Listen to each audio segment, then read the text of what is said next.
একটি চলন্ত গাড়ি বা অ্যাম্বুলেন্স যত আমাদের কাছে আসতে থাকে বা আমাদের ক্রস করে দূরে এগিয়ে যেতে থাকে তার আওয়াজও ধীরে ধীরে কম বেশি হতে থাকে। একে ডপলার ইফেক্ট বলে।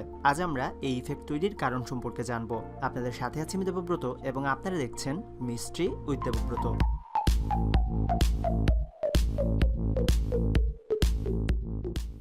আওয়াজের এই পরিবর্তনের সময় বাস্তবে শব্দ কম্পাঙ্কের কোনো পরিবর্তন হয় না। শব্দ উৎস ও পর্যবেক্ষকের মধ্যকার আপেক্ষিক গতির কারণে শব্দ তরঙ্গে অনুভূত পরিবর্তনকে ডপলার ইফেক্ট বলে।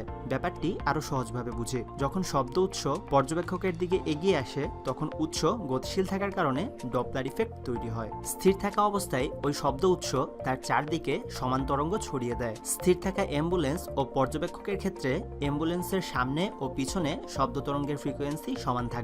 চিত্রে নীল রঙের বৃত্তটি ক্রাস্ট ও দুই নীল বৃত্তের মাঝখানে থাকা সাদা অংশটি ট্রফ বোঝাচ্ছে। এখন যদি অ্যাম্বুলেন্স সামনের দিকে আগাতে থাকে তাহলে সামনের অংশের শব্দ তরঙ্গের ক্রাস্ট ও ট্রফের মাঝে থাকা দূরত্ব কমে যাবে স্থির থাকা অ্যাম্বুলেন্সের শব্দ ফ্রিকোয়েন্সির তুলনায়। ক্রাস্ট ও ট্রফ পাশাপাশি চলে আসায় ফ্রিকোয়েন্সি বেড়ে যাবে ও শব্দ জুড়ে শোনাবে।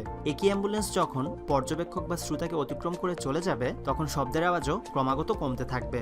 ডপলার ইফেক্টে তৈরি হওয়া শব্দ তরঙ্গের এই পরিবর্তনের বাস্তব উদাহরণ হচ্ছে পানিতে সাঁতার কাটতে থাকা হাঁস। এই ডপলার ইফেক্ট শব্দের পাশাপাশি আলোর ক্ষেত্রেও প্রযোজ্য, যার উপর ভিত্তি করে মহাবিশ্ব যে ক্রমশ বিস্তার লাভ করছে তা প্রমাণ করব আগামী পর্বে, যার লিংক ডেসক্রিপশন বক্সে ও এন্ড স্ক্রিনে দেয়া থাকবে। ভিডিওটি ভালো লাগলে লাইক করে চ্যানেলটি সাবস্ক্রাইব করে নিন পরবর্তী ভিডিওটি সাথে সাথে পেতে। See you next time.